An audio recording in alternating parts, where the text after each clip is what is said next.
Oh, yes, yes, yes, yes. What's happening? How is your world? Hey, happy Easter, happy Resurrection Day. Unless you do not believe in Jesus Christ, then a happy Sunday, you know? But hey, listen, we got exactly 14 days before, well, night two of WrestleMania. So actually, it's actually, you know what I'm saying, like 13 days because it's April like 19th. And I did want to ask, why is WrestleMania so late this year? But I guess that might be another story for another day. But we are here and we're going to talk about wrestling. And we're going to talk about wrestling like nobody else in the world. You know what time it is. You know the vibes. What up, Russ? You know what I'm saying? Get ready.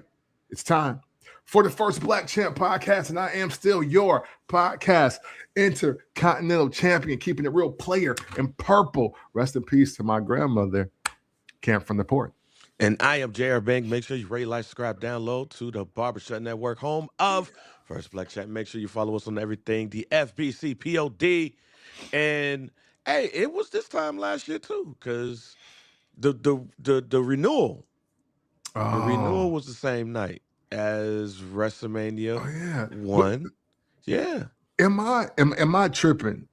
But historically, though, hasn't WrestleMania been somewhere between like March 28th to like April 9th?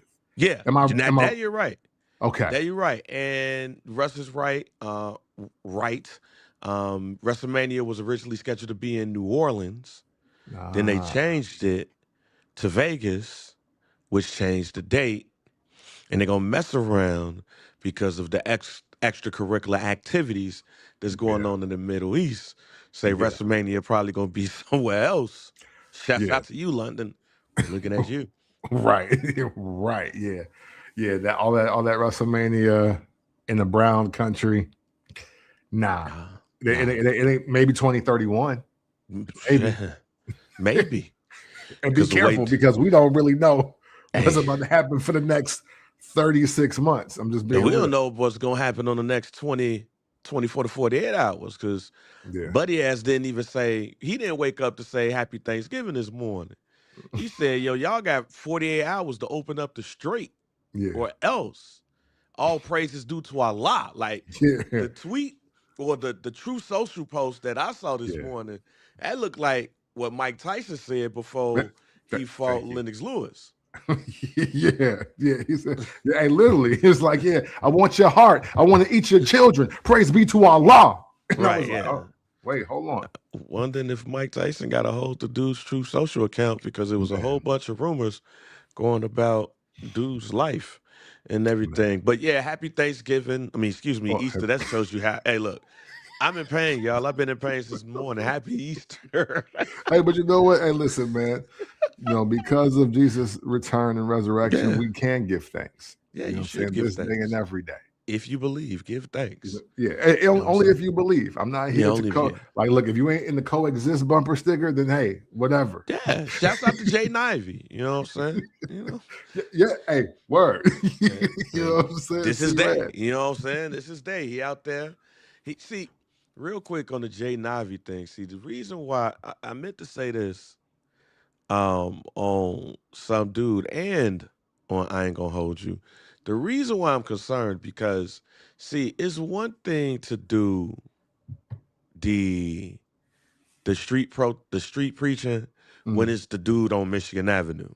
The street yeah, preacher on Michigan Avenue. He got his karaoke machine, his mic, you walk past, he tell you going to hell.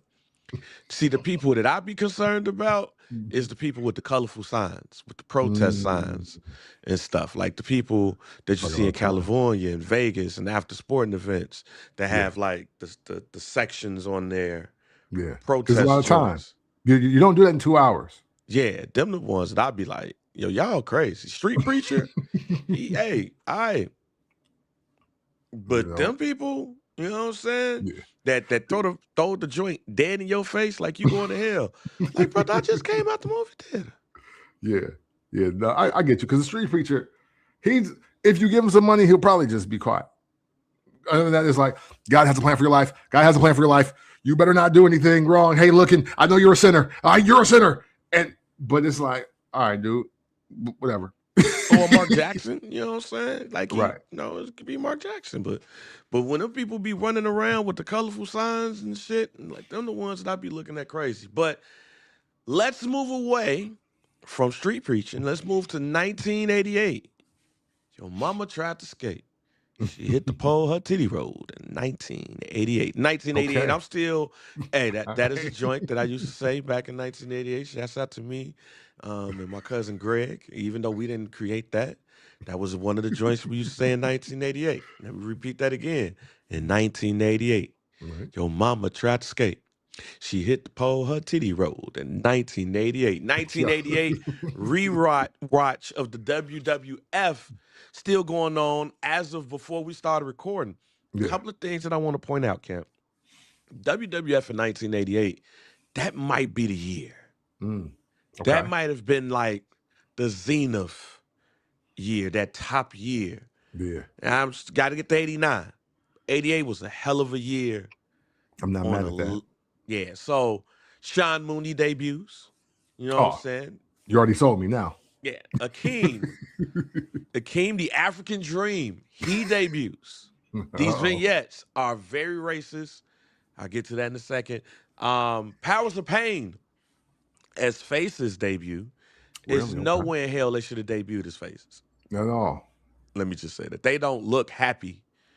Well, the Powers of Pain, every time I see them come down the aisle, they don't look happy. They don't look face-like. They don't look like, Yeah. hey, fam, yeah. They Yeah. just look like, why is these people cheering for They us? didn't even have face music.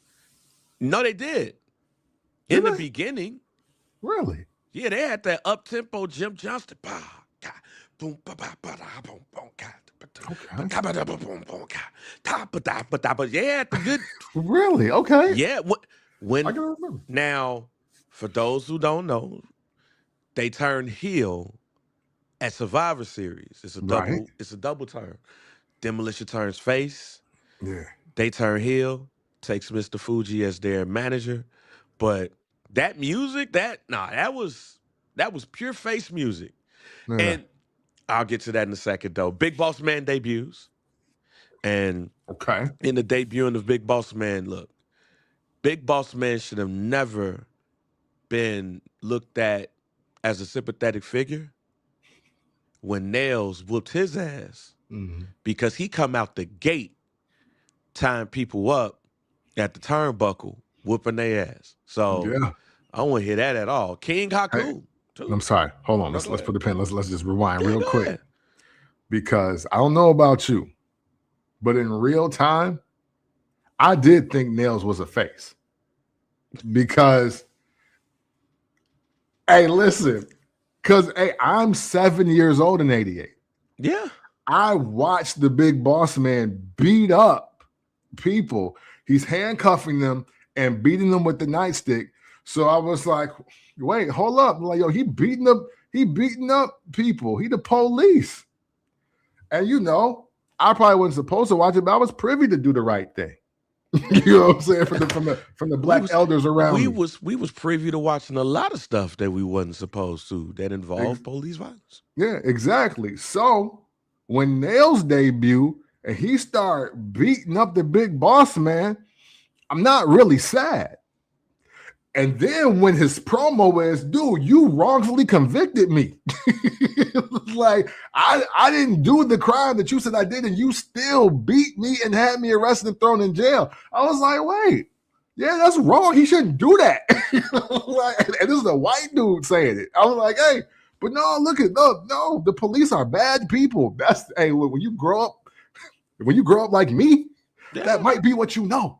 So, and here's the thing. That was one of the few times that I sided with Hulk Hogan. One of the few times as a shorty I sided with Hulk Hogan when he was going up against Big Boss Man. It's like, this dude be putting people in handcuffs and whooping their ass. Like, what are we talking about here? Like, straight up. And then when you get to 1991, that's Rodney King. Now, what's crazy is I had a Big Boss Man action figure. I had Big Boss Man and Akeem. And guess who used to whoop their ass? Macho Man. Because at the Macho Man joint, with the stars on the drop. Look, I used to whoop Yeah, the shit out of Big Boss Man and yeah, Akeem. Cause young me was like, he ain't black, but you know what I'm saying, he yeah. African. So Right. we jump into Big Boss Man. It's like Macho Man and Akeem. Cause Yeah. I had Hey, 3 of them bitches. I had 4.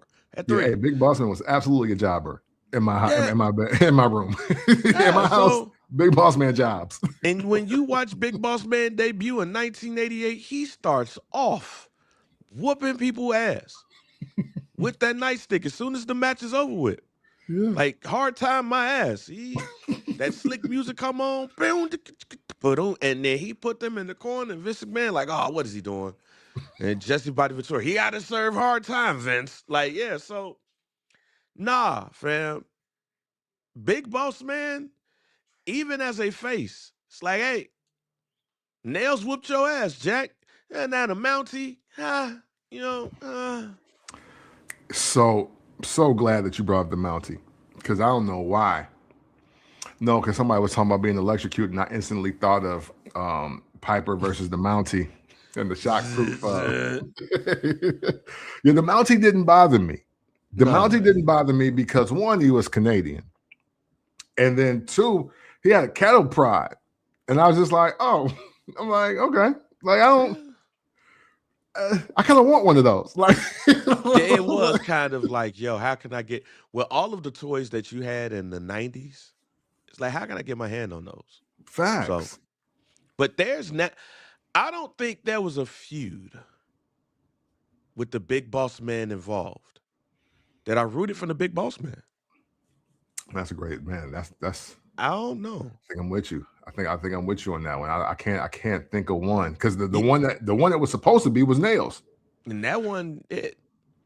he did Oh the no, you music. know what? Go ahead. Who? Boss Man Big Show. That's the one. But see how late that is in the game? Like when he dug up his dad and drove off with the casket, Yeah. and then when he fed, did he feed him his dog too? Yes. Boss Man, hey, listen, 2000s Boss Man, I ain't gonna front. After he lost at WrestleMania and they started building him with the Big Show, he started cooking dogs and peeling off at the funeral home. Peeling off from the graveyard with the casket. I was like, okay, I'm with you now. Because he wasn't really the police then. It was just a name. Yeah, he was just the Walmart security guard at that point. Yeah, you know what I mean? So he wasn't like the police when I liked him. Yeah, He was like a Call of Duty character or something. Yeah, I still say he was. I still say he was the security guard you bring in to the grocery store that's bad in the neighborhood. But yeah, I was like, just watch WWF Superstars in 1988. Mhm. Big Boss Man, and he was a heel, so you were supposed to hate him. But when he turned face, it's like, I hope Akeem whip his ass. Like, I hope Akeem whip his ass. Oh, Akeem ain't gonna whoop his ass. I'm Mr. Perfect. You know what I'm saying? Do your thing, Mr. Perfect. Yeah. You know? Yeah. Moving on though. King Haku. I mentioned he debuts. Harley Race gets hurt in a match with Hulk Hogan. I think it was. He's out of action, and they got to put the crown on somebody. Mm-hmm. They put it on King Haku, which now that means that the Islanders are done. Mm-hmm. So this also means King Tonga, I believe, at this time now goes to WCW. He's the Samoan Savage. He's part of the Samoan SWAT team. So there's that. For those who don't know who King Tama is, that is Jacob Fatu daddy. Yeah. You know, so there's that piece right there. But going back to Owen Hart, Blue Blazer, he debuts that year. Oh my God, I am watching a match from 1988, and Blue Blazer Owen Hart is doing stuff that we get excited for people doing now. Mm. Owen Hart, Blue Blazer, like now Owen Hart leaves the WWE for like 2 days Mm-hmm. and wrestles in like WCW for like a day. He goes to Japan. He comes back. His stuff. He does the New Heart Foundation and high energy with Coco Beware and stuff. Oh my God. I am looking at 1988 and I am realizing how underrated Owen Hart just might be. Mm. Because again, I am looking at Owen Hart do stuff, high flying stuff, Yeah. where you're like, yo, we be getting excited about somebody doing that on Raw today. Mm-hmm. Like, damn. Why y'all ain't doing that with him? Now, Right. we could go back, and I'm probably going to keep this watch going as long as possible, like going into Raw and everything, because this shit's fun to see the transition of wrestlers and all of that stuff. Mm-hmm. But, Lord, the Blue Blazer, I could understand as a shorty, I saw him and was like, ooh, because that man was flying off the top rope. He Mm-hmm. was flying off of the middle rope, doing jumps and hunakaranas and all of this stuff. And I am sitting there as now 43-year-old man, like, yo, he was cold as hell when I was 6. Right. I am Yeah. 43 years old now. Yeah. There's not been one time, basically what I am telling y'all right now, there's not been one time in the history of Owen Hart where I've been like, buddy ass huff as hell. Right. Not Right. one time. Even as he get older and his match style is more grounded. Yeah. Owen Hart has always been cold to me. Yeah. Fact. And I'm looking at the WWF like, why the Blue Blazer had to be the Blue Blazer? Mm-hmm. I know his brother's there. Y'all ain't got to be like, yo, we brothers. Right. Right. I'm just saying, like, Owen Hart, I've already said on this podcast, he should have been a champion after SummerSlam. Mm-hmm. And yeah, Owen Hart has always been cold. He's very underrated. Yeah.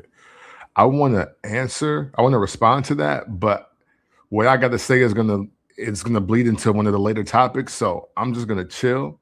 But I think I have the answer. It's a bittersweet answer to why the Blue Blazer and Owen Hart only got to the level they got to. Well, you keep watching.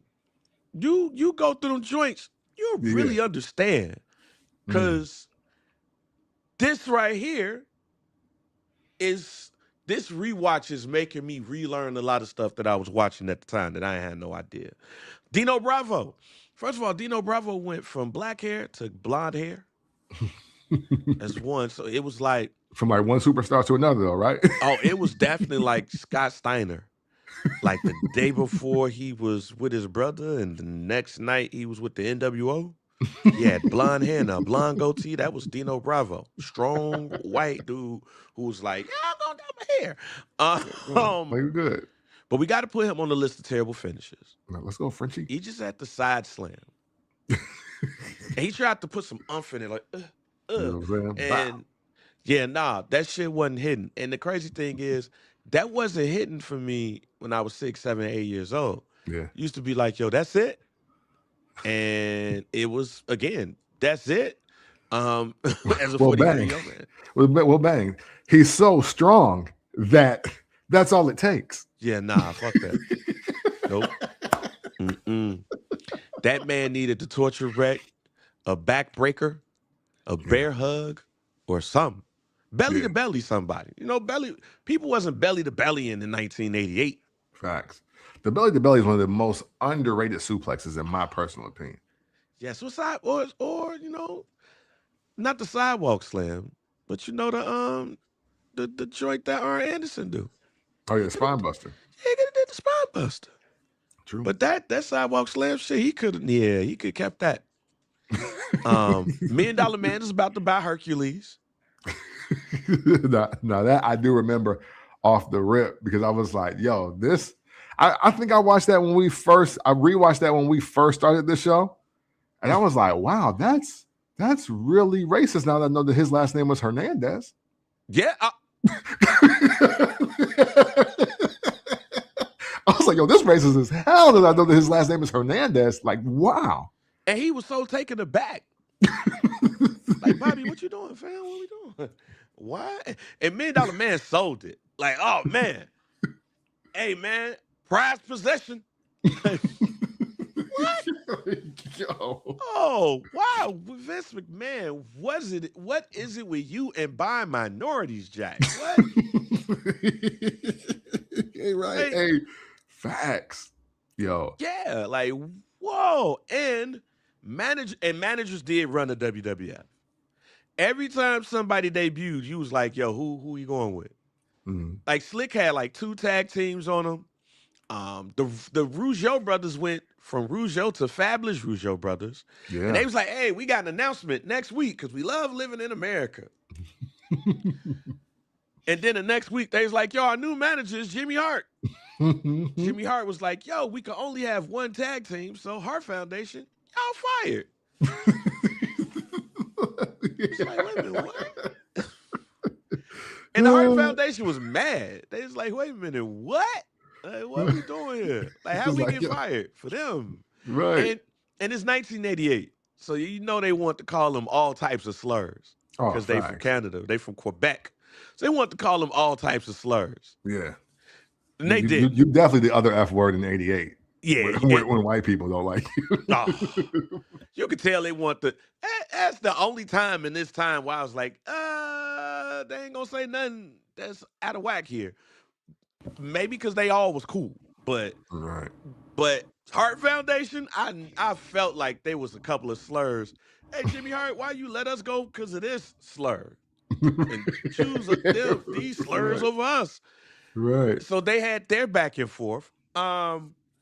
Who else? Slick had Boss Man and Akeem, and Mhm. the worst tag team of all time is the Bolsheviks. I know Oh yeah. I was on here a couple of weeks ago talking about Nikolai Volkov, but the Bolsheviks as a tag team, fam, they didn't look cold with jobbers Yeah. as their opponent. Nope. I have no clue what was the point of the Bolsheviks other than them being Russian. Yeah. You got Bobby the Brain Heenan running around. And you just got random people about to start. You got Frenchie, Yeah. like Frenchie. Yeah. Frenchie Martin. Dino. I I can't remember my man that used the claw, but he becomes the Powers of Pain manager, and then a couple of weeks later, he's no longer their manager, so he's only there for like 3 weeks. But managers really ran the Was it Killer WWF. Kowalski? It was one of them. Like it wasn't Killer Kowalski. Who was And it? then I remember Engelbert Humperdinck, Yep. but I think he on the way out by '89 though, right? I mean Yeah, '88. he is. He's back at WWF. Well, excuse me. He's back at Baron von Raschke. The Baron. Yep. Yo, yeah. Yep. The The Baron Baron. von Raschke is the Power to Pay match. Now, um, so Oliver Humperdinck comes in for like 5 minutes because he eventually becomes Bam Bam Bigelow's manager. Mm-hmm. We now hear later in life, we now know that Bam Bam Bigelow left the WWF because Andre the Giant then was hard on him. Like, fam, I told both my ACLs, I'm still up here wrestling. Why you whipping my ass in here? I'm out. And Engelbert Humperdinck was also Paul Orndorff's manager. He's no longer with the WWF too. So it's like, all right, we out. And now he's in WCW as well, with the Samoan SWAT team. Mm-hmm. So like if you don't have a manager, if you don't have a second with you, you better be Hulk Hogan. Because even Macho Man had Elizabeth. Yeah. $1 Million Man had Virgil. Mm-hmm. There's not one top star outside of the next person I'm about to mention that didn't have a manager. Mm-hmm. And this is also part of the reason why. This man should have had somebody else's spot by WrestleMania 6. Fam, every time you see Jake the Snake Roberts, the crowd is going nuts. They are chanting DDT. Ravishing Rick Rude is pissed him off for having Cheryl on his drawers, on his tights. Mm-hmm. Gee, Jake the Snake Roberts is probably at that time in 1988 number 3. And if you call Hulk Hogan and Macho Man the Mega Powers at that time, 1A and 1B, Mm-hmm. then Jake the Snake Roberts is number 2. Yeah. We're getting to WrestleMania 5. So we know what we're getting into. WrestleMania 6, I now officially stand on it. That should have been Hulk Hogan versus Jake the Snake Roberts. Can't Okay. nobody change my mind. Can't nobody tell me nothing different. The Ultimate Warrior at 6, 7, 8 years old, he's the person you want to see. He's Mm-hmm. As a 43-year-old, the Ultimate Warrior sucks. Ultimate Warrior is officially, to me, the wrestler you wanted to be if you didn't train on how to be a wrestler. Okay, that's fair. There's nothing clean what this man did when he's the Intercontinental Champion. And you mean to tell me Jake the Snake Roberts couldn't get a title shot at a pay-per-view and still could have been Hulk Hogan, Jake the Snake faces, even though, no, Jake the Snake, you go be a heel and you go terrorize Hulk Hogan at WrestleMania 6. You Mm-hmm. shouldn't be wrestling Rick the Model Martel in a blindfold match. No. Yeah. You should be wrestling Hulk Hogan for the World Championship. In hindsight, my 6, 7, 8-year-old me is like, Ultimate Warrior's cool. 43-year-old me, I'm like, hindsight is 2020. And this vision is clear. Jake the Snake Roberts is far and away the number 3 when it comes to the Just the top guys in the wrestling at the top time. guys in wrestling. No way around it. He had nobody with him, just like Hulk Hogan had nobody with him. Mm-hmm. And he had no alliances, no allegiances. Like he had the only friend Jake Roberts had. The only friend that and this is me just looking from 1987 on. Mm-hmm. And if we want to go to WrestleMania 2, let's go to WrestleMania 2. Mm-hmm. The only had 2 friends in his time in the WWF. You could say 3. Damien, Lucifer, Mm-hmm. and Alice Cooper. Them the 3 friends Jake the Snake Roberts had. Shout out Alice Cooper. And he was over. My man, he was over. He didn't need a manager. He didn't need say your prayers, take your vitamins, train. Mm-hmm. He didn't need a woman. He need a manager. Yeah. He had the DDT, a snake, and he was over like Rover.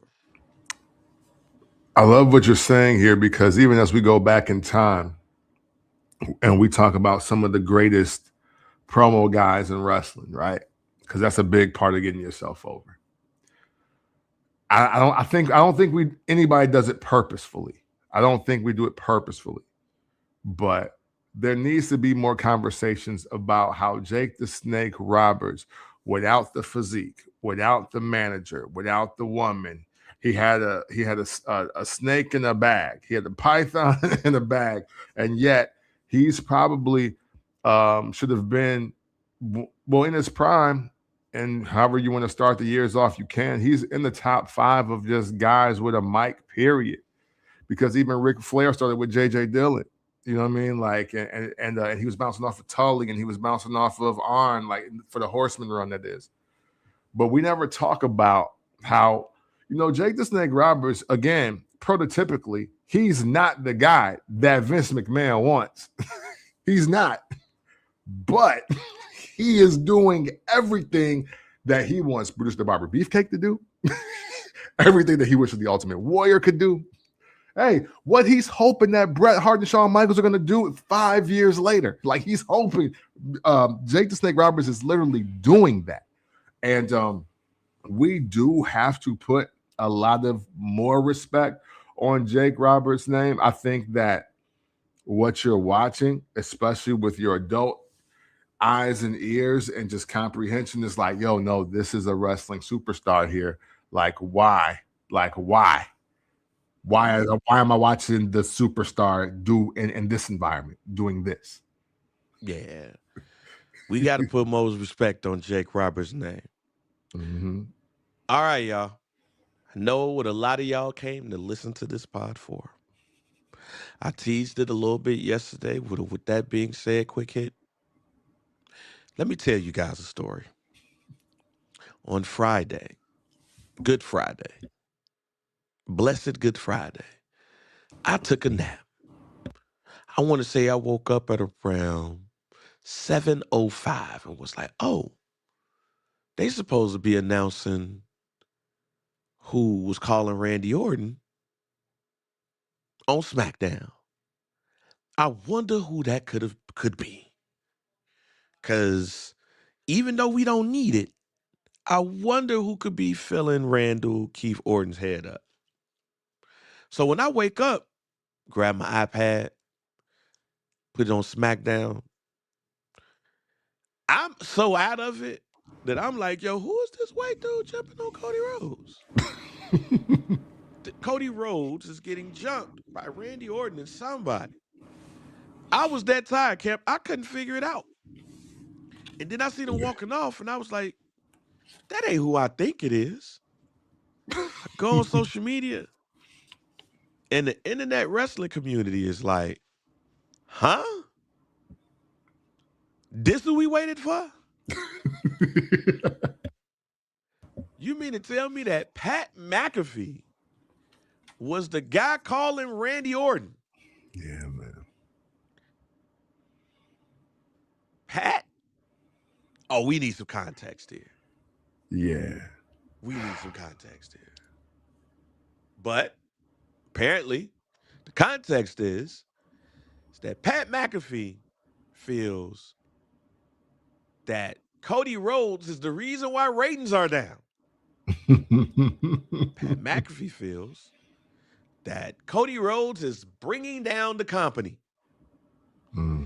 And ratings would be better if Cody Rhodes is not the world champion. And because of that, we need to get the belt off him. In fact, if he wins, you won't even see me on WWE television. We need to get things back to the Attitude Era. And that's why I'm here, to save wrestling. Now, let me say this, y'all. Last WrestleMania, there was a certain guy that wanted to ruin wrestling. But that was a wrestler, or a superstar, if you will. So you mean to tell me that the former punter for the Indianapolis Colts, Boomstick, turned broadcaster, turned commentary on WWE television, is the person that wants to save wrestling? I have never seen the WWE internet wrestling community, just the wrestling community in general, all in alignment. This shit's ass. Can't. You know, I have a few things to say. Yeah, go on, do you think? The first thing I want to say is, whenever Pat McAfee is calling Randy Orton, when Pat McAfee is the guy that grew up watching Randy Orton, we already off. We already off the rails to people like me, who was watching before both of them showed up. I mean, we just off the rails. We all around the same age. You know what I'm saying? All around the same age as Randy. Yeah, literally. We all could have went to high school together. All of us. So that was number one for me. Number two, he labeled himself an Attitude Era fan while heralding somebody from the Ruthless Aggression Era. That, again, we nitpicking, I guess. No, we ain't. No, we ain't. Like no, the hell we ain't. There was that. And then I got this.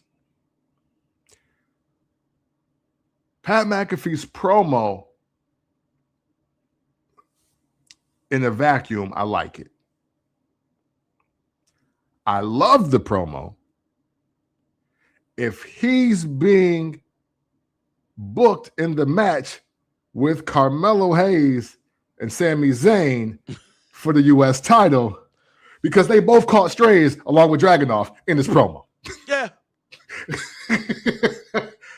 Because Let one of them come out during the title match and everything. Hey, everybody throw everything at the at the ring.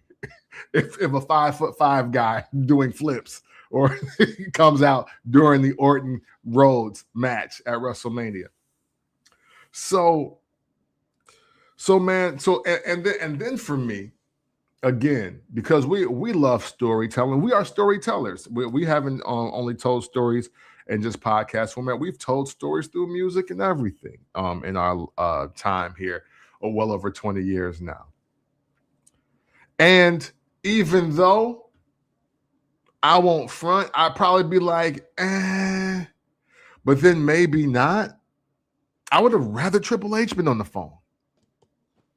I'd have been because your OG is my OG is his OG. Triple H, honestly, is the only person that should have been making the call. Like, that is it. That's it. Especially when Stephanie smacks Cody on Raw. Yeah. Hey, because off the rip, he was like, yo, you're not your dad. Hey, well, you ain't your dad either. Boom. Let me slap shout you because that's what Stephanie gonna do. And then be like, yo, you talking about my wife too, though? Like, bro, we gotta. Yeah, see, I knew I made a mistake. Like, we gotta get this belt off you now. Like, this is there were so many ways to make this match have layers and make it make sense, especially when now we're not highlighting it as this crazy grudge match. The booking now, like, Cody put a button on it. This is two people that have known each other for over 20 years and how he wants to face the Viper, even though he was mentored by the Viper, but he's now the American Nightmare. So, like, okay, if that's what we're doing and all we need is layers, then I'm the only other person besides Triple H I wanted on that phone was Ted DiBiase Jr. That's it. And he just got found not guilty. Hey, perfect time. Perfect time to pull up. Like, I didn't even do it. See? DiBiase posse in full effect. Hey, listen, because at least, and again, and maybe that's a pop for just me, because I believed in DiBiase and Cody when they were the young guys coming up. But also, callbacks and storytelling matter. Don't bring out the guy who we love, by the way. We love Pat McAfee. But don't bring out the guy that would have been in section 115 with me when Randy Orton was on his run, his first run. He was in the stands with me. That don't mean nothing to me. I don't care what Pat McAfee thinks about the business of wrestling. When we're talking about how he thinks Randy Orton should be the champ, and just give your prediction in the pre-show next to Big E, bro. That's fine. Look, just tell me who you want to win. I'll tell you who I think. If we was gonna lay out this storyline, you're right. Triple H could have been that person. But then when you think about the whole evolution thing and what they did with the Shield and all of that stuff, I could understand if it's not Triple H. But when you do this storyline, to me, there's literally only one other person that could be the person that's on the phone with Randy Orton. And that's Ric Flair. He's the only other person. Love that too. Because he's the connector when it comes to Rhodes, the business. Yeah. Because of his dad. Yeah. When y'all start implementing the whole Cody Rhodes and your dad shit, there's literally only one person alive that's semi-active in this business that you can now add to this, and he's still gonna get a pop. Yeah. And that's Ric Flair. But yeah. I understand why you might not choose Ric Flair, which is why you shouldn't have did this damn storyline in the first place. Fam, we was invested in Cody versus Randy regardless. Yes. But let me rewind this a bit. I was already upset with this for the simple fact that Cody wasn't the person that turned heel. Mm. You wouldn't have had to do none of this if you just made Cody a heel in this and have Randy chase Cody for title number 15. You Mm. didn't do that. And I don't know and understand why they keep trying to make Cody Rhodes a sympathetic figure in this, but he's not. Yeah, no, he's not. He's not. And I think perspective, right? Perspective. Let me start with perspective. Because I don't think Randy Orton turned face either. I literally think Randy Orton did what he just naturally thought he should do. Hear me out. WrestleMania is announced. Roman Reigns, CM Punk is the main card, but that ain't the sellout in 8-hour match. People are still reeling about John Cena. People are super surprised, shocked, upset, offended about the AJ Styles thing. Seth Rollins and Braun Breaker both out. Cody needs a match. So far, ain't in WrestleMania. Randy Orton took it upon himself to say, hey, let me get the WrestleMania card hot. Because everything that we got going right now here, going into February, this ain't it. This just ain't it. So for me, I'm thinking that Keith Orton went into business for the business. And that's why we got what we got. Because I believe the consensus feels like the St. Louis crowd. Because they started cheering when Randy was beating up Cody Rhodes in the middle of Pat McAfee's promo. But then he comes out to give his heartfelt segment moment because Cody gets one every week. And they started booing. Yep. And I think that's really important because I think the world feels like that. Because when it comes to be like, hey, do I want to see the Viper get title number 15 by any means? Or do I want to see the American Nightmare prevail once again? And I think we know the answer. But see, the First Black Champ podcast told y'all this first last year. What's Cody gonna do when we can't lean on the fact that you're fighting for your daddy every week? We now see it.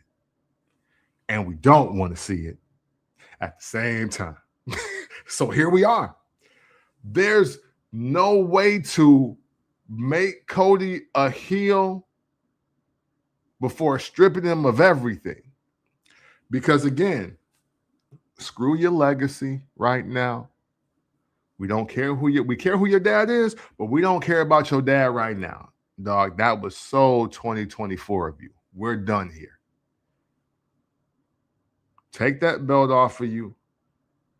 Get somebody that's actually a real nightmare, a real terror to you, to really put the boots to you. Now recover and see where that goes. But see, here's the thing, Cam, before I get to some of the potential reasons. I don't think people care about the recovery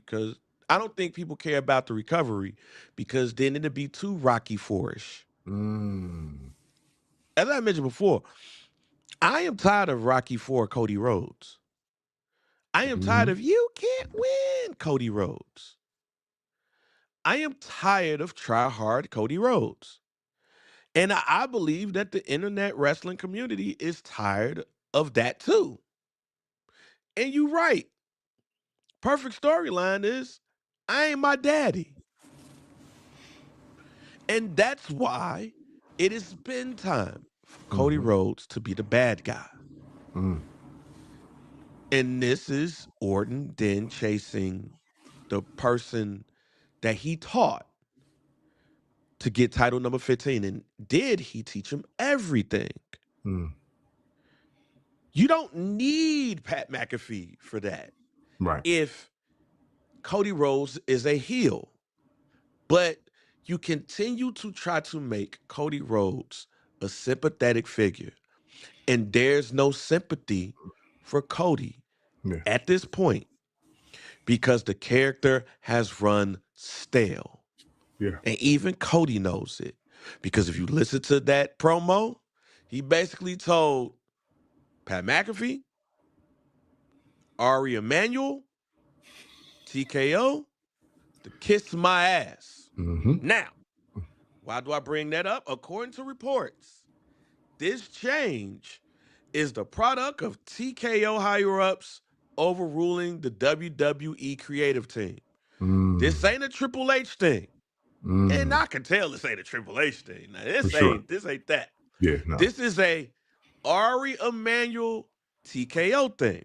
Now, according to more reports, Emanuel is McAfee's agent, and he's trying to help him launch a career in Hollywood. He wants him to be the next Sylvester Stallone. Hmm. Hmm. Yeah, hey, Cobra 2, on the way. Over the Top 2, on the way. You You know know what I'm what I'm saying? Hey, He didn't have the and Cobra shades, huh? He had them the Cobra glasses on SmackDown. Okay. All right. no. Now, they say that the reaction within the WWF to McAfee's appearance was mixed. People in the WWE was aware of the poor reception, and some thought it was good heat, while others was like, "Nah, this ain't it. Let me be the first, or the second, or the 1,000th time Right. to say this to the WWE. Nah, this ain't no good reaction. Yeah. This shit sucks. If I'm Cody Rhodes, I'm legit pissed. Like that Mm. promo you saw from Cody, if this makes sense to me. Cody Rhodes is like, why y'all sticking y'all nose in this shit? Yeah. Because this is shit. And you know who know it? Cody, Yeah. Roman, Pat, Michael Cole, Yeah. Wade Barrett, Triple H, The Undertaker, Shawn Michaels. One more person I want to throw in there. Who else? Michael Vince McMahon. Hayes, Vince McMahon, Stephanie McMahon, Shane McMahon, Linda McMahon. Yeah. I keep going. Hey, y'all, Yeah. I keep going. Scott Hall, Kevin Nash, X-Pac, Hulk The Hogan, Poffo estate. You know what I mean? Randy, Poffo, God damn it, Miss Elizabeth, Jake Roberts, Bruce Bruce Pritchard. Pritchard. Yeah, he know this sucks. He not gonna go on something to wrestle with Yeah. Conrad. Like, yo, this is the way that the story had to go. No, Yeah. he know it sucks. Yeah. The internet wrestling community sucks. The black part, the white part, the Mexican part. Yeah. Asians. Everybody know this sucks. The Asian part, Mhm. New Japan Pro Wrestling know this sucks. Yeah. Triple A and C-Mill know that this sucks. AEW know that this sucks. TNA know that this sucks. MLW know that this sucks. Yeah. This sucks. Yeah. This is Yeah. terrible. And Cody Rhodes saying what he said in that promo was probably the realest thing he said in 2025, 2026. This sucks. Yeah. This is way past Huff, y'all. This makes the main event similar to last year when y'all just trotted out Travis Scott for Yeah. what? Yeah. You had something good in your hands, WWE, or excuse me, TKO. Yeah. Y'all Say had right. something good in y'all hands, and y'all keep meddling. And I've never wanted to be the one to say this, but now I will. I do wonder how long Triple H has left in this spot. Mhm. I do wonder. Yeah. Because this ain't some shit that he's cool with. Yeah. I think he's one of those internal people that's like, yo, this ain't no good idea. And Ari Emanuel's like, oh, this is a great idea. And low-key, I think Pat McAfee was like, I kind of agree with Triple H, but you want to do it. Right. I don't think it was not a lot of people in power that agree with this, but TKO finally did it.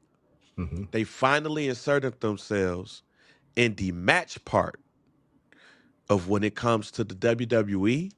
And I think it's going to turn a lot of people off when we see this dud of a match at WrestleMania. And what I mean by that is Randy and Cody going to do what they need to do in the ring. Mm-hmm. But the story is going to be terrible. Mm. And when Randy Orton don't win, it's going to make it worse. TKO has put Triple H and the WWE in a trick bag. And because of the money that now comes with going to a WWE event, when it comes to this terrible creative for WrestleMania, this is damn near WrestleMania 11 levels of terrible.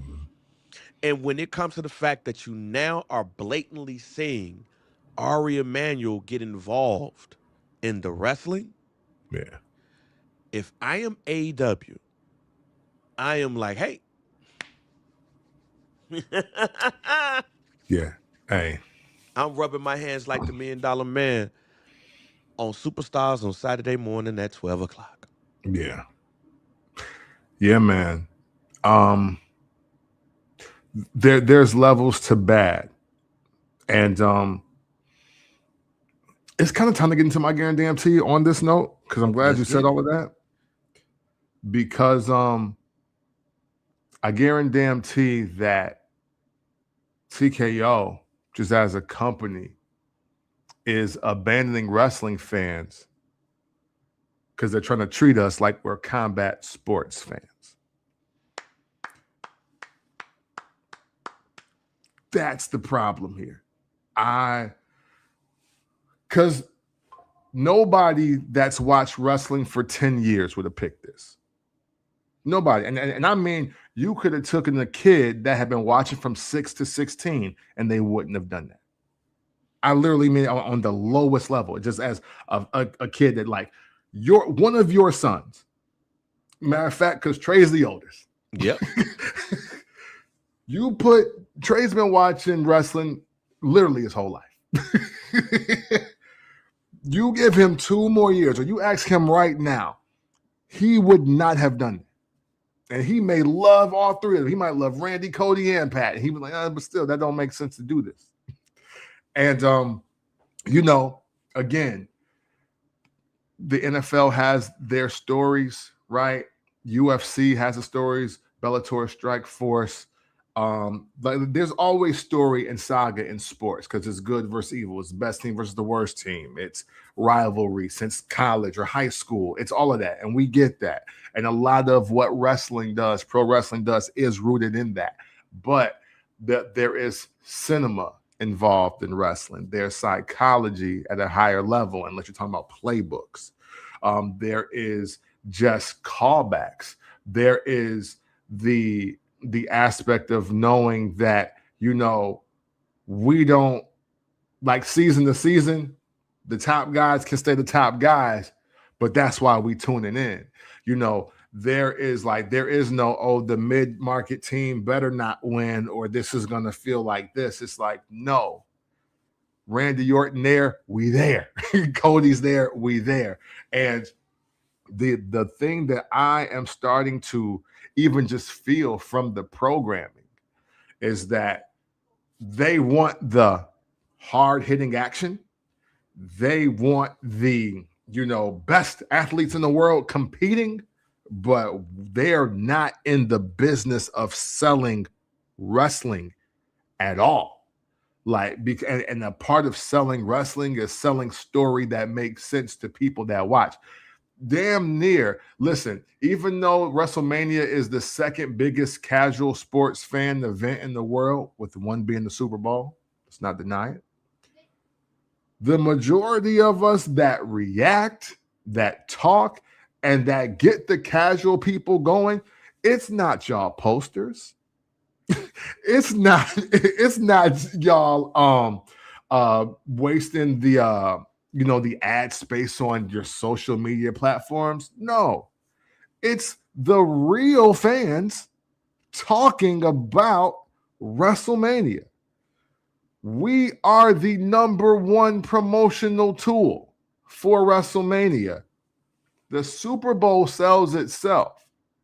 It don't matter who's in it. It might help the women listeners depending on who's like, you know what I'm saying? Like, look, if they are in love with Tyreek Hill or Pat Mahomes or somebody like that, like if the women want to see, okay, boom, you might get an uptick. But other than that, everybody knows that they're going to the Super Bowl regardless because you love football or you don't, or you want to be a part of just the biggest sports event in the world or you don't.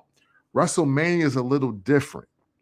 It's a little different because when the years where there was no Rock and the years before there was a Roman, we were still there for Bret Hart and Shawn Michaels.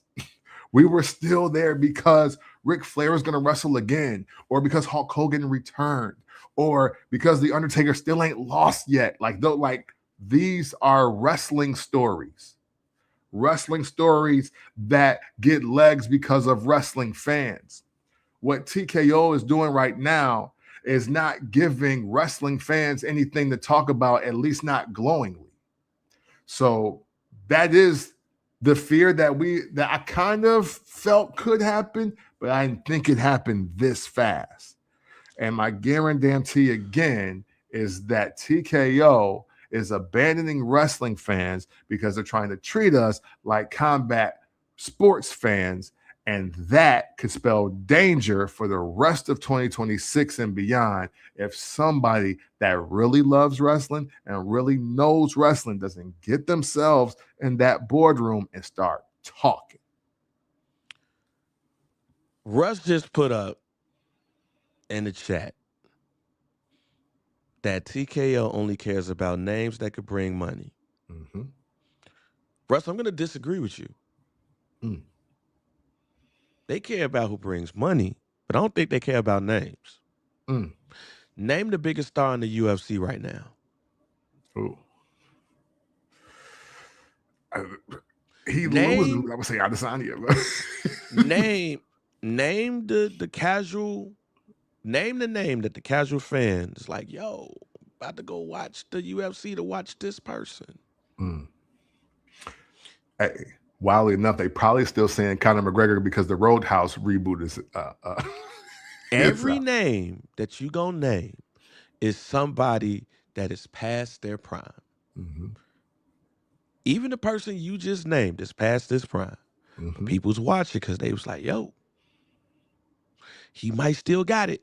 Right. Remember we still talking about John Jones. We still talking about Conor McGregor. We still talking about Ronda Rousey. Her and Gina Carano is about to wrestle. Usman is done. Kobe Covington don't matter no more. That's what I am thinking that you're going to see sooner rather than later when it comes to the WWE.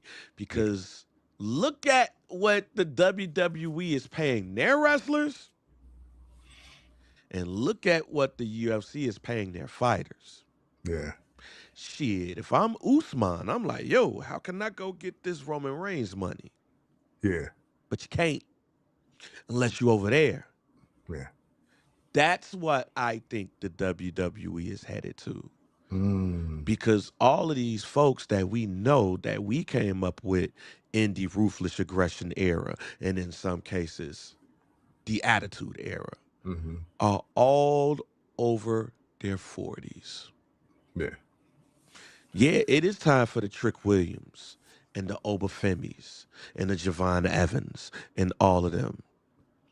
Remember, if you listen to this podcast, we've said a lot of things about that 1991 going into 1992, 1993 era.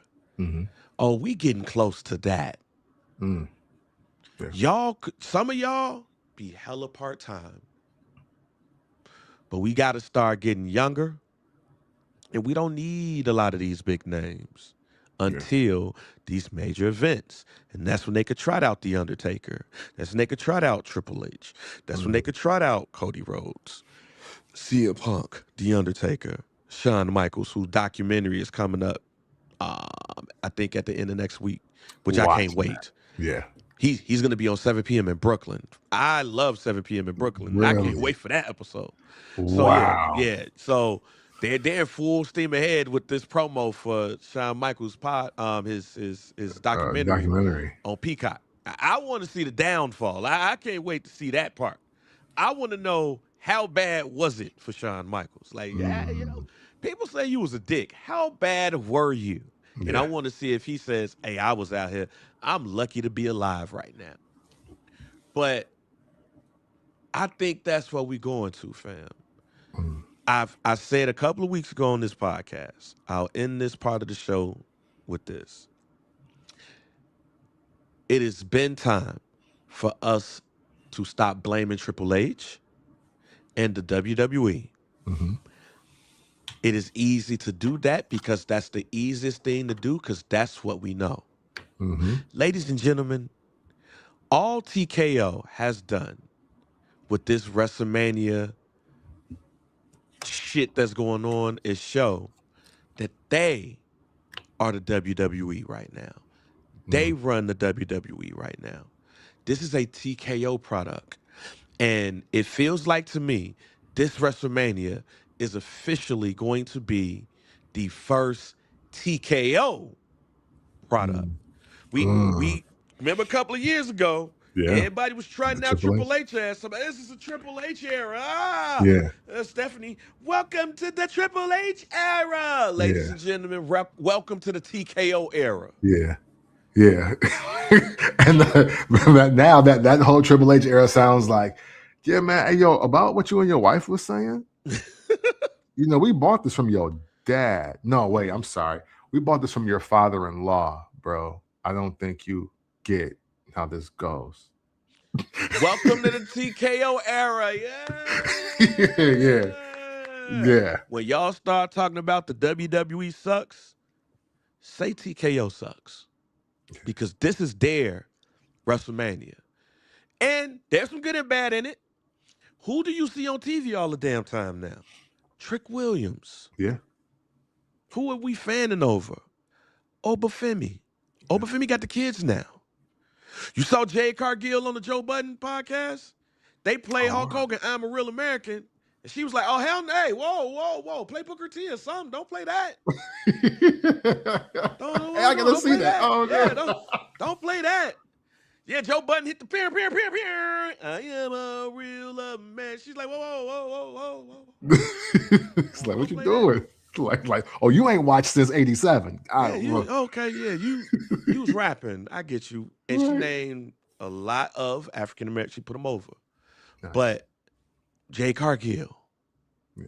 Yo, TKO is in a totally different business than the WWE. And this is the TKO era, not the Triple H era. No more. All right, moving on to Bang Be Knowing, ladies and gentlemen.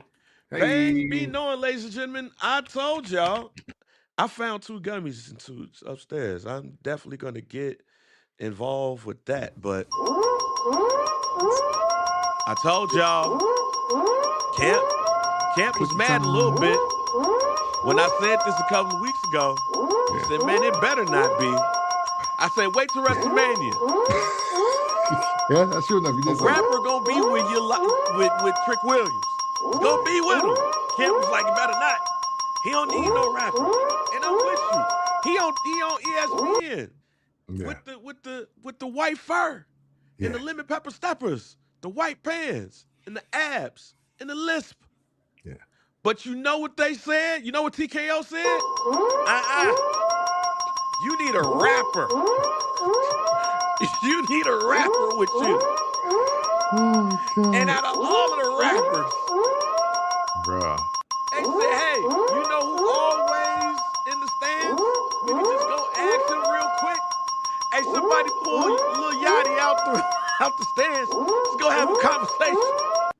And you know what they said, Camp? Yeah. They said, hey, you want to come down to the ring with Trick Williams? You know what Lil Yachty said? Oh, y'all must really don't like Travis Scott. Y'all don't like Travis Scott no more? It's like, yeah, he don't come prepared and all that stuff. You want to learn how to take a bump? He was like, hey, Definitely, that's been my dream. I told y'all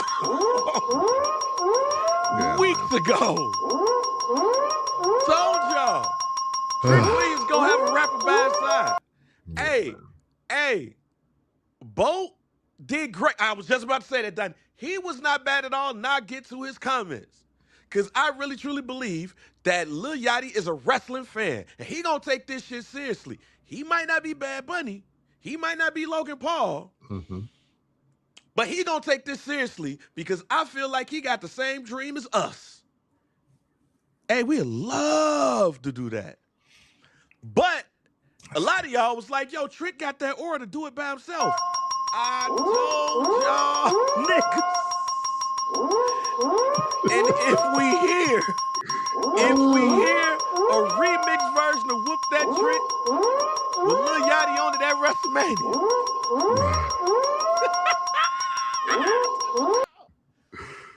Cap, the floor is yours. So normally people say I'm going to start with love, but I'm not.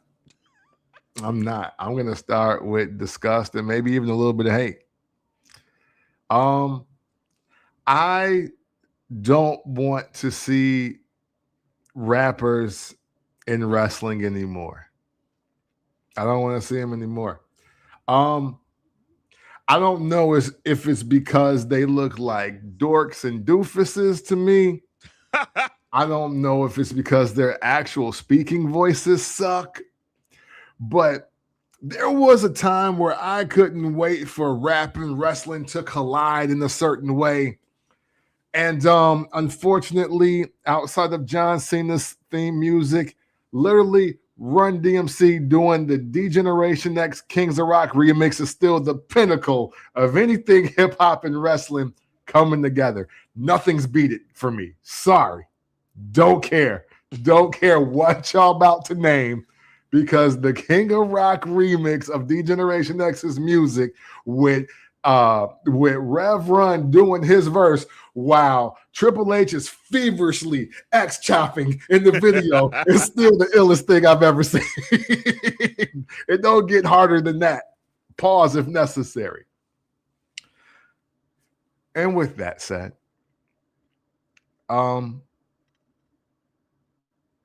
if we gotta go with rappers, then for Trick Williams, if it's got to be done, hey, listen, I'm gonna say it. Get DJ from Hustle and Flow then. I don't care. It ain't got to be a real rapper, in my opinion.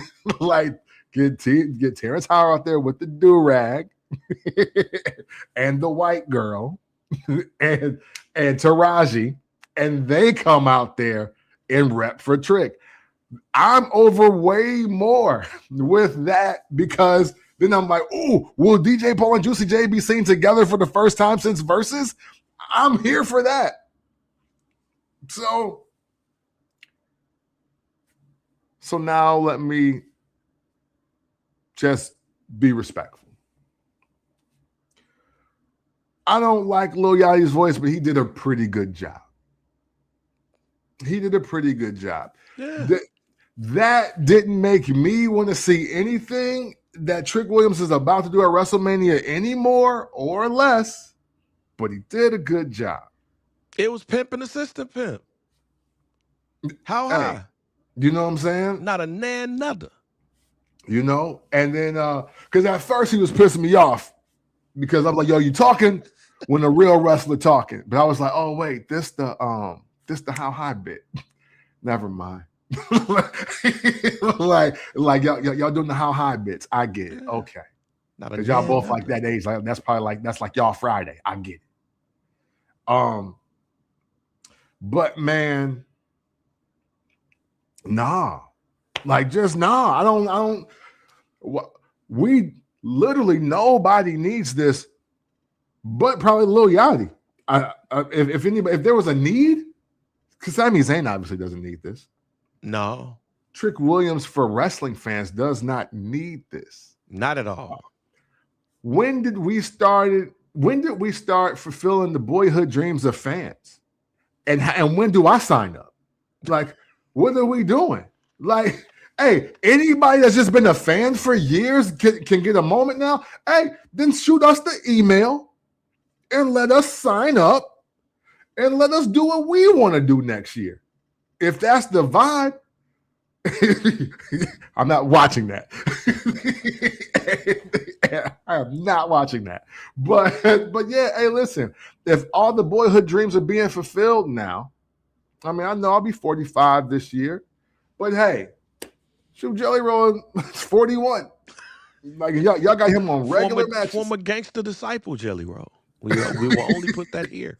Right. Hey, Damien's right. Look, put Yachty on. I don't know. It would be probably what UMG fight for Atlanta at this point. I don't know, but because it ain't no more Def Jam, I don't think. Unless you can get like Neo on there and like Justin Bieber. Yeah, Justin Bieber on Def Jam. Put Justin. Look, you can put Justin Bieber on the new Def Jam Vendetta because he's the only artist I know that's definitely signed to him. And I'll use the wrestlers that's rappers on there. I don't need this in real life. Yeah, Bang be knowing, but it sucks this time. I usually like when you write. We're friends. I don't never want you to be wrong just to be wrong. You know what I mean? Like I don't be getting mad when you write, like for real. Like I don't get mad when you know things. This one though, yeah, but this one, man, hey yo, it's kind of whack. You knew this, but you know what I'm saying? We still fam. You know what I mean? But like, yeah, this is weak. Like I'm mad you knew this. Well, look, I told you. I knew. Look, man. The only thing that I gotta say after what I just did earlier is knowing TKO and knowing WrestleMania, they gonna put whatever stars that they can in front of this joint. I knew it was gonna be Lil Yachty being added with Trick Williams if they keep moving Trick Williams to where he needs to get. I don't think Trick Williams need it, but for WrestleMania, they want it because WrestleMania is about star power. Now, I am 43 years old. I'll be 44 next month. I have determined, as far as 2 years ago, that I am an OG and I will not discuss who's popular amongst these kids. But my brother, Tyreek, who is 23 years old, is here right now. Tyreek, do y'all care about Lil Yachty these days? The end. My little brother said, yep. For those who might not have heard that, I asked my little brother, do they care about Lil Yachty these days? And he said, yep. I'm out. Yeah. I ain't got it. Now, Trey, who's 12. Trey, are you aware of who Lil Yachty is? You cool with him? Yeah. It's like I know who do this, you know. That's cool. This ain't for me. Like, hey. This ain't for me. Yeah, I've also come to that grip of reality in the last year and a half, 2 years, is that a lot of the stuff that I'm watching, I'm purposely like out the demo now. Tyreek, come here. I'm glad that Donnie reminded me of this. Camp. Yeah, you come around. You come around. Matter of fact, grab that microphone right there. You ain't even got to be on the camera. Just talk on that microphone right there. There we go. Y'all hear Tyreek, right? Y'all can hear me? A little bit. Turn them up a little bit. Turn them up a little bit. There we go. Y'all can hear me? Yep. Think you good. Yep. So I'm going to show him. I'm going to put a woman on the screen because we was watching SmackDown. And that man on Monday was like, yo, he was stuck. Tyreek, what are your thoughts on Roxanne Perez? Go to that one. That first one. Which one? This one? The first one, yeah. This one? What you think about Roxanne Perez? What you think about? Talk on the mic. Give your thoughts. Yeah. That right there. You see that? I'm probably a little biased. 'Cause if you don't know me, I'm into Hispanic, so I'm a little biased. But um, yeah, she got it. She got it. Boy, camp. When I tell you that boy got stuck, Yeah. Hey, when listen. she came back on Monday, Right. The and feverish pointing is what gave it away before he said anything. Like you can see how boy, he was pointing the screen with you. That that one right one there. point that out. Boy, I ain't never seen my brother get stuck as he did on Monday when she reappeared. He said, "Wait a minute, what? What's that?" he said, "He said, what's that?" I just looked at him and he was stuck. He was stuck. I told Donnie because I put it on Twitter. I put it on Twitter that my man got stuck. Like my man got stuck when he saw her. So I had to bring that. Thank you, Donnie, for bringing it up. Y'all can go sit For down. sure. But Oh, that boy, that boy saw Roxanne Perez, and he was like, is another sun kiss in there? That boy saw Damien. Roxanne Oh, Perez, and he rappers was and like, yo, wrestling are way worse by far. which will rappers? Oh yeah, who? Yeah, Name a good rappers. rapper in wrestling, Yeah, and don't say Swerve Strickland.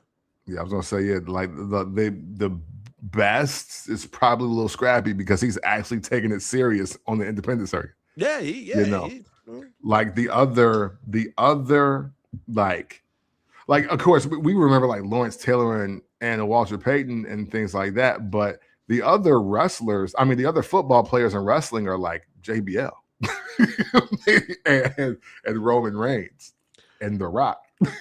Like I'll yeah, open the door for your auntie. the wrestlers are way better Yeah, as NFL players. yeah. Now I know we've been jumping down on Lil Yachty, but he responded to to fan criticism on Twitter. He said, "I understand y'all upset, but don't try to step on my fucking moment. I'm at the TV screen every Monday and Friday religiously. I've been to more PLEs than most. I probably know more history than most of y'all. Who's to say I don't deserve to be a part of something I love so dearly?" Mm. I feel him. Yeah. Hey, you know what? Hey, listen. I'll tell you this again, and it's because I've never been in Yachty's demo, so there's that, right? So screw me, in that regard.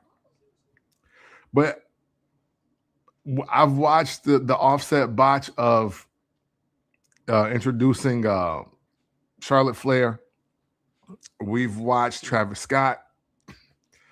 We've you know what I'm saying? Like we've seen a lot of new era rappers just look like super goofs and just like out of place.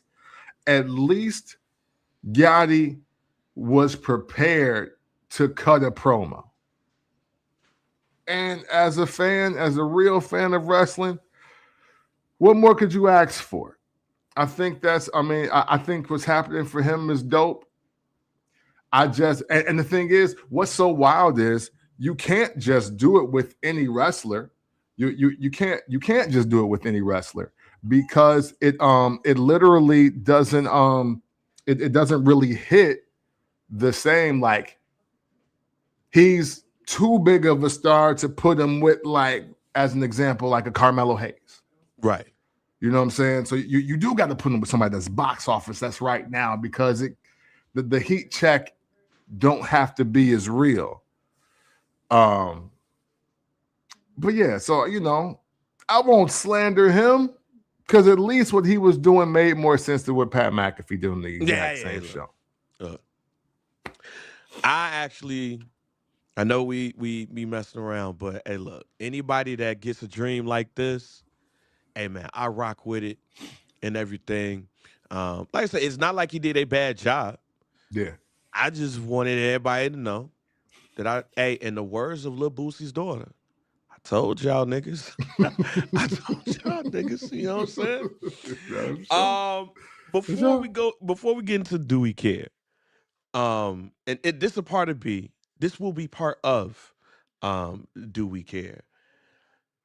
When we look at some of these storylines, now of course, when we look at every WrestleMania, we look at the main event as the big item.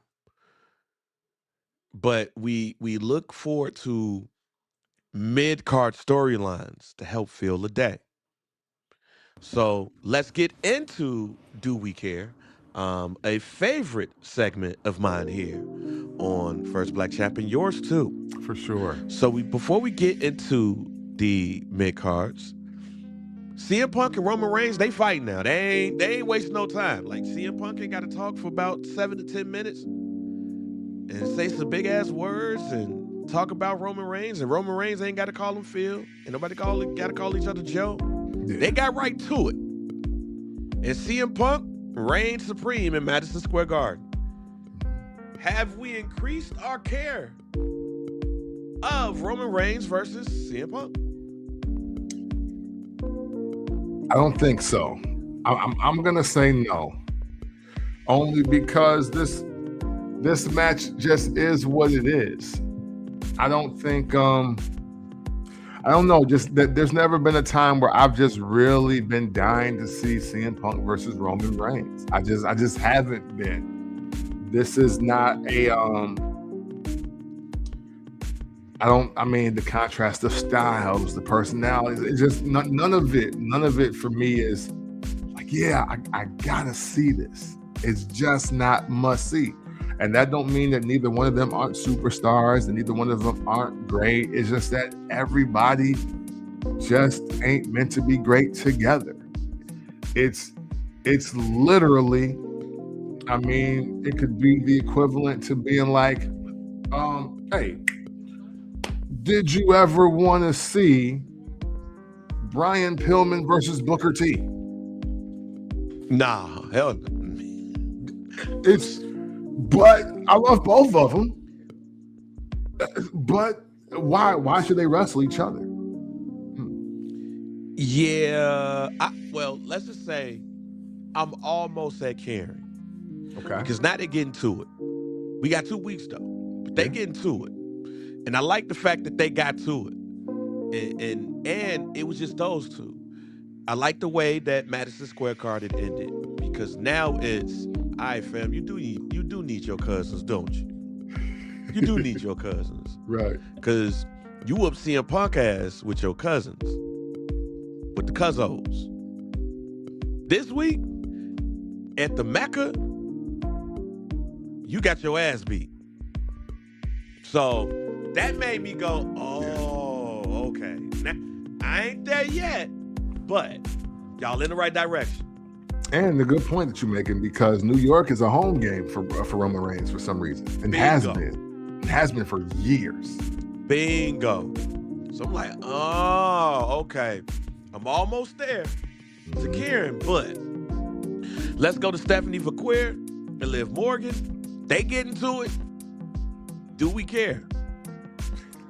We care because of the outfit that Stephanie chose to wear on Monday Night Raw. What? Yes. It's like, it's there, but when it's in that, yeah, I care. Yeah. I care deeply. I care all night if she asks me to. You dead ass. Cody Rhodes, Randy Orton, Pat McAfee. Do we care? We cared before Pat McAfee. Why are you trying to make me care more? It's like, look, when I tell you I care. You don't gotta do nothing extra. It's like, yeah, you didn't even have to put that on. You just could have walked in the house. You know what I'm saying? Right. Like, yo, I said I was gonna hit, and that's why I said pull up. Why you? Yeah. Why you got? Why you putting on something? Yeah, you didn't have to Robin Givens this situation. You just pop up. I care, but it's trending down. I kind of hope they rectify this mistake. I kind of hope that, well, you know what? Because the match gonna be good. Mm-hmm. There's nobody that can tell me that Cody Rhodes versus Randall Keith Orton in a match, it's not gonna be good. But when Pat McAfee gets up on the apron, I'm gonna be like, man, get the fuck up out of here with this shit. So it's trending downward. Yeah. Jade Cargill versus Rhea Ripley. Rhea Ripley faced Mia Yim or Mi Chen on SmackDown. this past Friday and everything, and pretty decent match. You know what I'm saying? Pretty decent match for Michin. But do we care? You know, I'm going to say yes, we care, because even though she hasn't done much, I'm really waiting to see how much Jade has improved, because she has Rhea Ripley at WrestleMania. And under that, guys, I care. Big, meaty women slapping meat. I care. Sami Zayn, Trick Williams, Lil Boat. Do we care? As a trio, no. But I do care about Trick Williams. And I don't know if he called him the ginger ale or the gingerbread man, but Yachty and Pat McAfee, because when Pat McAfee called Nick Aldis foreign Adam Pearce, I was like, yo. I did laugh at that. I was like, that is funny. Like, I don't understand why you would do that, but that is funny. Because he didn't call him English, he called him foreign. Yeah, foreign Adam Pearce. Shut up. That's the use worse. That is a great use of words when it comes to the history of the WWF/E lexicon. Yes. It's not like it's foreign object, y'all. Yes. So that was a great use of that. Foreigner, foreign object, all of those things. Yeah. A new match. Oh, go ahead. Oh, I was gonna say, no, at first you weren't Scottish or Irish, you were from Europe. Yeah, you were from the UK. Like it was so broad. Hey, you over there. You over somewhere that's not Sioux Falls, Iowa. That's where you from. A foreign object or foreigner, like, hey, go watch. Like, the only foreigner that wasn't called a foreigner was Tito Santana. Facts. Like, he was Tito Santana. But if your ass wasn't from America, you was a foreigner. Yeah. You know, especially if you was from Russia. Just go listen to anything WWE with Gorilla Monsoon. Like, the foreigner, it was almost like a slur. Facts. It was, and Jesse the Body Ventura continues to say some racist ass shit in 1988. He just continues to say some real questionable ass shit. In a new match, Penta, Javon Evans, Rusev, JD McDonough, Dragon Lee, men's intercontinental ladder match. Now, how did they choose these contenders? Apparently, instead of like having qualified matches, because Penta was like, yo, ladder match. And then next thing you know, it was a whole little screen that had wrestlers. Like, how we pick these people these quick? Apparently, they retroactively made 4 bouts on the main event that nobody watch. Nobody watch. Nobody cares for. So this is actually qualified matches. Yeah, like they had qualified. This is not like the Intercontinental Championship tournament, apparently. Okay. This was, we had some matches. It was a couple of weeks ago.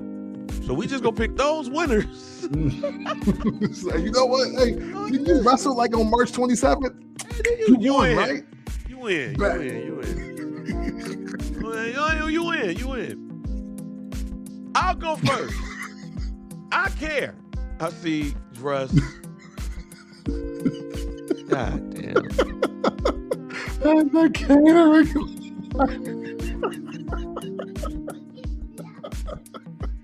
It might be comment of the year. If I had some money, I'll cash app you. Facts. The catering ladder match. That is. Man. Now, for this to be the catering ladder match, I like this. Okay.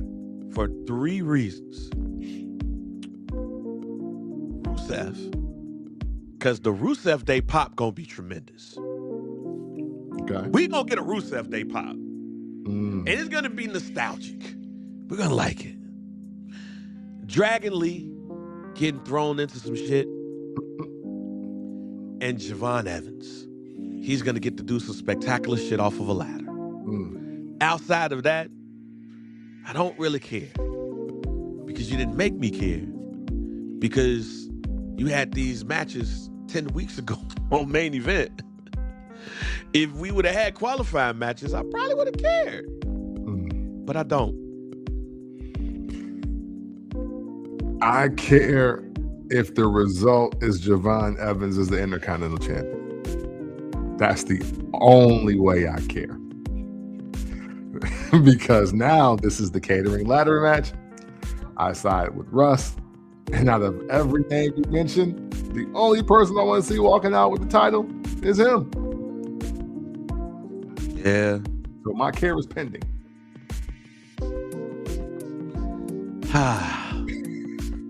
Making it difficult, though, I'll tell you that much. Facts. They give us something. AJ Lee, Becky Lynch, we didn't get that much. Yeah. So we still don't care, right? You know, man. Hey, listen. Somebody needs to put this out of its misery. I don't know who, and I don't know how. Fake an injury or something. I don't know. This is bad, though. This is bad. And I'm not even sure who to blame because, you know, come to think about it, when's the last time AJ Lee sold me on a match? Shit, ain't been since. You know what I'm saying? Like, listen, all the skipping around in the high socks and chucks, I was here for that. But we are looking at two women that, hey, they may be an inspiration to many, but wrestling eyes can see that they can't sell a match to save their life. And their life is really dependent on it. As much as I like to diss the Bella Twins, at least they do make you want to see the body roll in the entrance, if nothing else.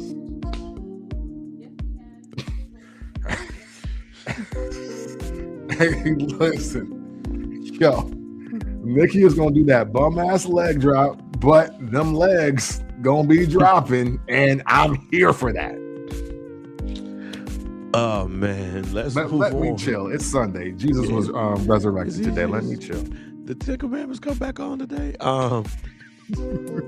Hey, I care. Matter of fact, I care so much. This is main event for night one for me. Fuck it. Okay. I got a feeling this is gonna be the first match of the night. Because history tells us that if he ain't last, he's first. If he ain't the last match, he trying to get the hell up out of here. I go see Sable and my kids. And the first hour of WrestleMania gonna be on ESPN. Obafemi versus Brock Lesnar better be the first match of WrestleMania. Yeah, hey. I care. I already cared when they started it. I cared even more to the point where I was hoping Obafemi was like, I ain't even gotta fight y'all. But Obafemi throwing everybody around, like he threw that boy so far. I was like, wee! Like when he did it, like I care Obafemi versus Brock Lesnar. Yeah. This better be the first match of WrestleMania 1 airing on ESPN. Listen, man. I feel like we are embarking on a great moment in Black wrestling history. Man. I absolutely care. I absolutely care. Yeah, I care so much. Hold on. Let me stop this music real quick. I care so much that this is my guarantee. At Backlash in Tampa, Florida, the winner and new World Heavyweight Champion, Obafemi. Wow. If I was TKO, I would put that belt on Obafemi at Backlash. The button needs to be pushed. He got the kids, bro. He got Joe Budden doing the shit. He got the kids. He's gonna have mainstream media on that Monday. And I don't care if it's CM Punk. I don't care if it's Roman Reigns. In fact, I hope it's Roman Reigns. I hope Roman Reigns wins. And I told y'all, I got a feeling that Jey Uso is going to turn. And I still think it's going to happen. But this is a guaranteed hope and damn near guaranteed that Obafemi will be the World Heavyweight Champion at Backlash, Tampa, the next PLE after WrestleMania. Wow. I am push the button. Push it. Mm. Don't waste no goddamn time. Push it. Give me A. That would be amazing. And then at the same time, is it the jolt that this needs? See, the thing is, why what you're saying is so possible is because, look, we just told y'all earlier in the show, TKO don't care about wrestling rules. They don't follow wrestling rules at all. And that could work out great for somebody like Obafemi. They're like, hey, yo, we gonna have you beat Roman Reigns and Brock Lesnar in 30 days. Are you available? Yep. Oh, wait, what? Yeah, sure. This is for Ernie Ladd. Like, hey, it's for Bearcat Mims or whatever his name is. Right, yeah, homie, not everybody. Keith Lee. Yeah. This is for, we're rooting for everybody black. You goddamn right. Push the button on Obafemi, y'all. Don't waste no damn time. Yeah. He has it. Right, for sure. Don't waste no time. Jacob Fatu, Drew McIntyre, unsanctioned match. I'll go first. And I'll say now I believe this is going to be the best match of the weekend. These are two people that's not going to give an absolute fuck of what they do to each other. They are going to whoop each other's ass. This is Big E saying big meaty men slapping me. This is that, but it's going to be longer than 3 minutes. Pause to all of that. Yeah, for sure. This is going to be the match of the weekend. Man. I don't know about match of the weekend yet, because I got my eye on the sleeper. But, hey, listen, I do care. And you know what? And I care because perception-wise, I think Jacob Fatu and Drew McIntyre are fighting for the exact same reason. Yeah. And that reason is, what y'all just saying that we should be main eventing these nights a year ago? You know what I'm saying? So I care for that reason. I definitely think this could be top 3 of the weekend for sure. So like, that's not even me, because I don't think the main event is going to be up there, just to be honest. But these two fellas, I think they got something to prove, not to the boys in the back anymore, to the guys over there in the boardroom. And I think they're going to do that. So I definitely care. Care.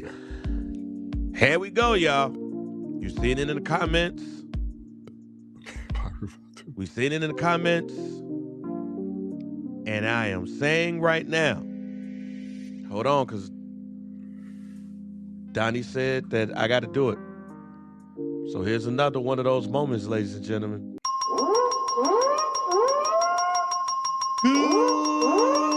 Gunther versus Seth Rollins. You goddamn right. Better know, I care strongly about this match. This will be night 1 or night 2. I don't care when it's going to be. It's going to happen. I've been waiting on these two to wrestle on a stage like this. Gunther, to me, is one of the best wrestlers in the world. Seth Rollins is one of the best wrestlers in the world. And I am telling you right now, this match right here, even though I said that prior match is going to be the best match of the night, this is going to be the match that we'll be talking about, because you have two people that can wrestle with a broomstick, take bumps, all of that. I am excited about this. I am glad that TKO listened to me when it came to this match right here. I care about Gunther versus Seth freaking Rollins. I don't give a damn how rushed this shit is. It's hard not to care about Seth Rollins versus Gunther. It's just hard to not care. And we get it. Injuries and retirements, but if you're ever going to fumble into or fall forward, fail forward, if you will. If you're going to fail forward on the way to WrestleMania, wow, do you luck up when you get Gunther versus Seth Rollins. It's the way to do it. Yeah, it's like, talk about failing forward, because we want Braun Breaker versus Seth Rollins, and of course we would have watched AJ Styles versus Gunther, the real retirement match or whatever. But hey, things happen, and we ain't gonna get that. But thank God that thank the wrestling gods as well. If you don't believe in, like, if you're an atheist or something, I don't know. Yeah. But to end up with you know what? We could do Seth Rollins versus Gunther at WrestleMania. Yeah, we should just do that. Like, we should just do that. That's just like somebody was like, "Hey man, if you just open this bag, there's $10,000 in it. Would you like to take that home?" It's like, goddamn right. Yeah, it's like, I just gotta pick it up. Oh well, yeah, well here. Hey, thank you, man. I appreciate you, my brother. God bless. I'm in the car. That's what this is. How can you not care? Yeah. We officially getting Finn Balor versus Dominic Mysterio.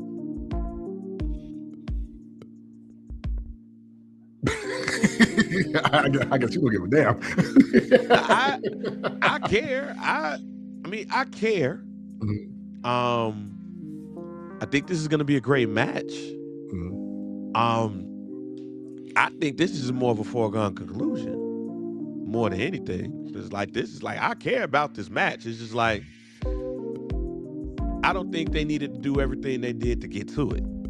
It's basically what I'm saying. Yeah, no, that's true. Now that's true.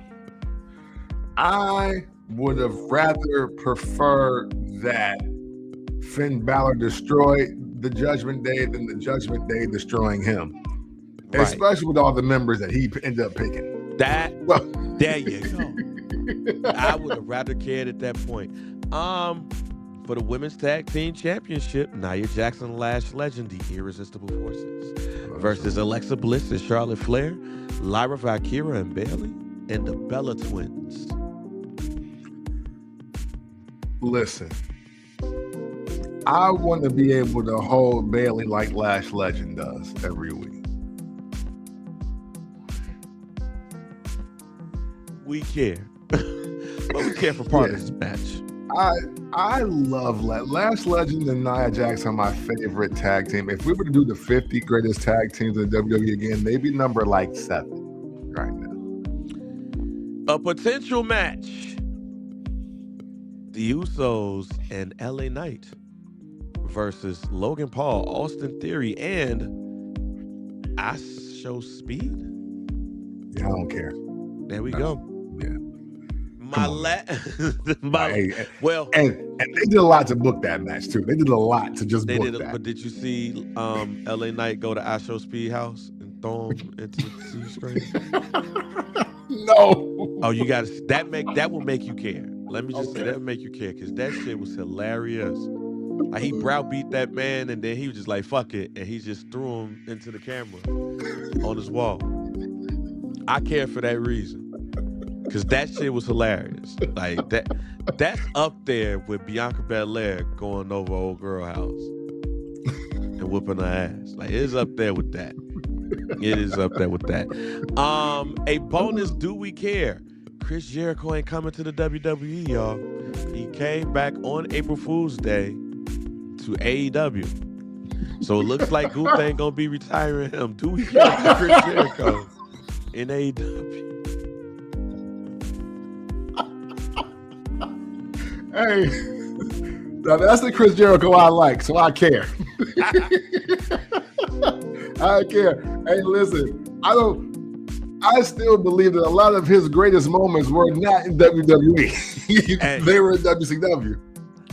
Look, as somebody who is a Chris Jericho day oneer, you're goddamn right. My Chris Jericho favorite moment is either him with the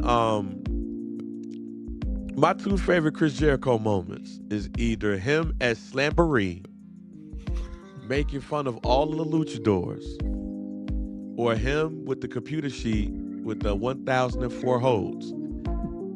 Those are my two favorite Chris Jericho moments.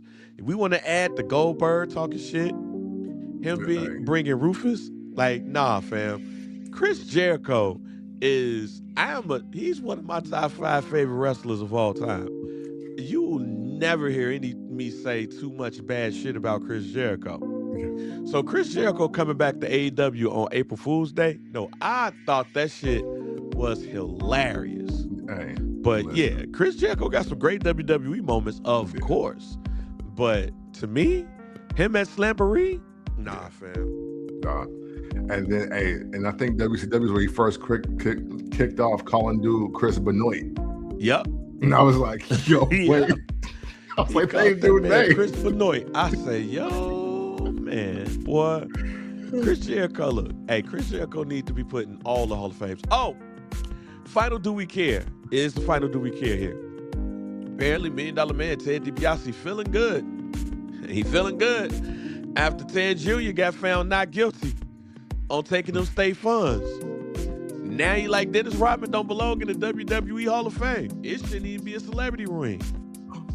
Like Jimmy Hart in the Hall of Fame because he was a mouthpiece, he ain't wrestled. But he put in the work as a manager. But Dennis Rodman, why is there a celebrity wing? Why is he in the Hall of Fame? Ted? Do we care? I'm on the fence here because I kind of care. I kind of care what the old wrestlers think in the PVM era, the post Vince McMahon era. I do. That's a good point. Because now they like, hey, listen, I might get booked by TKO, but this might not be the right route. But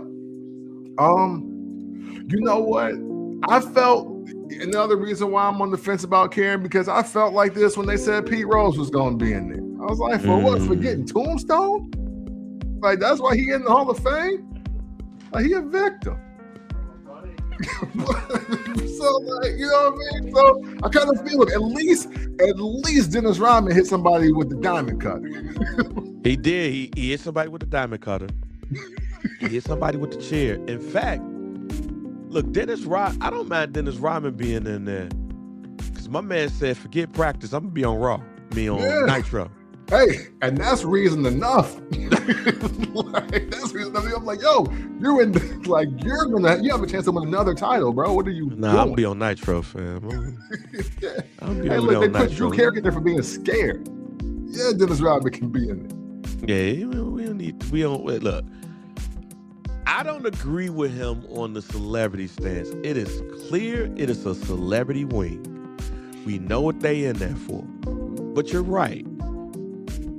Pete Rose ain't in there just for taking the tombstone. Pete Rose is in there because he ain't gonna never be in the Major League Baseball Hall of Fame. That's why he in there. Which a rule that with FanDuel and DraftKings and Prize Picks existing, no way they can't add him in now. They literally got to put him in. And he's dead, and he ain't gonna let him out there. So that's the reason why Pete Rose is in there. Dennis Rodman, the only thing to me you could say is he ain't do none of that in the WWE. He did that in WCW. But nah. Dennis Rodman was in a main event. Yeah. And then had a finals matchup with the same person he was in the main event with. Right. Matter of fact, DiBiase, y'all was in the same faction. You can't do that. That's the other part too. Like, yo, he an NWO member. He should be inducted twice. Right. He more NWO than you. Hey, $1 Million Man, how many NWO matches you got? Let's keep it a rack. Like, oh, dude, he wrestled way more than you. Y'all was in the same faction. One more NWO match than you, and he was in the main event. All right, so I feel you, but I don't feel you, dog. Like, right. I feel you, but I don't feel you, dog. Facts. A little bit hating that. So, but again, hey, he feeling himself. His son just got, just not guilty. He's feeling himself in that thing. Jigger Kelly, not guilty. You know I told you. Ted, like, hey, man, we out here, G. None of these black folks. No, let me stop playing. I don't know, man. He had Virgil. But look, $1 Million Man good with me. I had a great conversation with the $1 Million Man. And that thing, Virgil got mad because I ain't give him $25 for a photo. I don't even know where that photo at. I just know that me and the $1 Million Man was cool. And when I told him about the SummerSlam main event, that's when I knew something was wrong with Virgil. Because $1 Million Man was like, yeah, it was Hawk and Macho versus me and Andre and you at SummerSlam. What are you talking about? It's like, it's the first SummerSlam. Is Virgil okay? Rest in peace, Virgil. So look, we gave our guarantees pretty much, correct? Yes. Yeah, absolutely. Man. Thank you guys for a great Easter Sunday recording of this podcast. Make sure you tell a friend to tell a friend to tell a friend to subscribe to the Barbershop Network. Wherever you get your favorite podcasts and listen to this, you can also check us out here on the Barbershop Network's YouTube page and the Some Dude Media's YouTube page as well. Yeah. And man, end us off, Kent. Yes, man. Echoing every single sentiment by my counterpart here, J.R. Bang, man. We appreciate y'all and everything that you add to the FBC community. Please never stop. Thank you for staying abreast with us through all the twists and turns of days and time changes lately, man. That don't go unnoticed, man. We appreciate y'all. We're going to get it together the right way real soon. But just know that always, if you ever want to talk about wrestling in an unconventional way, you do so by checking out the First Black Champ podcast. It's the pick with the VP, DOC, and we are out. And it's still F Johnny Wrestling. I don't even think he won. I don't think he won, though. So I think we all good. Yeah. I think we all good. But it still stands.